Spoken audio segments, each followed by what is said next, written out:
Welcome to the Daily Citizen News Update. We hope you and your family had a happy and safe Thanksgiving.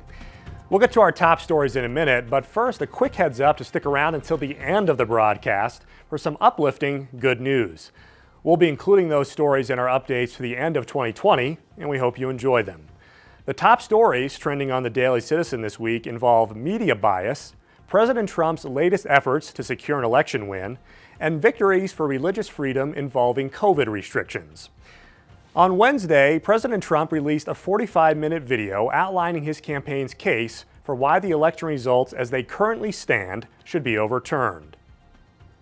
Within days after the election, we witnessed an orchestrated effort to anoint a winner, even while many key states were still being counted.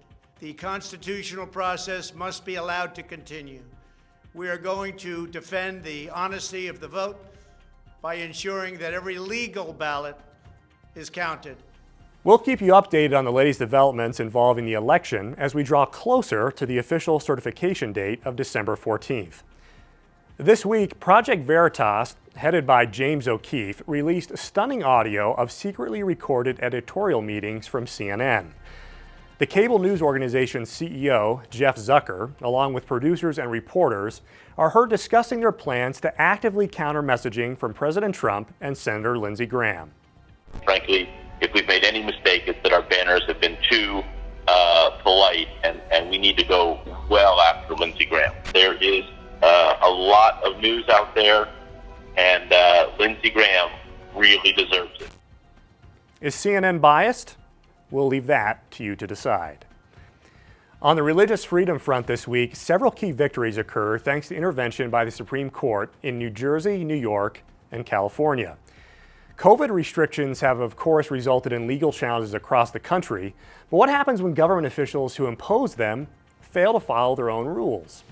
With more on that story, Zach Metler. In the age of COVID, government officials across the nation have issued stringent, strict guidelines for what people can and can't do. But often these same officials, from the governor of California to the mayors of major cities like New York City, Washington, D.C., and Denver, haven't been willing to abide by the very regulations that they have decreed. This week, both Los Angeles County and the City of Los Angeles have issued new stay-at-home orders which prohibit citizens from gathering with anyone outside of their immediate family. Last month, the Los Angeles County Board of Supervisors voted 3-2 to ban outdoor dining despite little evidence that this is a risky activity. Supervisor Sheila Kuhl voted for the ban, and during debate over it, she said, quote, "Outdoor dining is probably more dangerous in terms of contagion than any other kind of business," end quote. Yet just hours after voting to ban outdoor dining, she did just that, eating outside at an Italian restaurant named Il Forno Trattoria, which she has called one of her, quote, favorites. Now this raises the question, if Supervisor Kuhl truly believed that dining outdoors was dangerous, why would she do just that after voting to ban the practice? Maybe she doesn't believe that outdoor dining is that dangerous after all. Thanks, Zach. Finally this week, some good news. For the first time, 21-year-old Chris Nikic became the first athlete with Down syndrome to complete an IRONMAN Triathlon. Chris swam 2.4 miles, biked 112 miles, and ran 26.2 miles in a victory that took him 3 years to train for. And give it to him, Chris Nikic!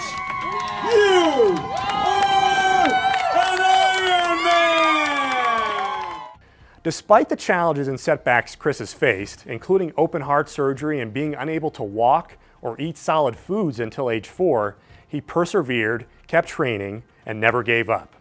To smile, no excuses, work hard, and the work pays off. Well done, Chris, and congratulations. You're an inspiration to us all. Those are the top stories our team is covering this week. Be sure to visit thedailycitizen.org for breaking news, and we'll see you next time.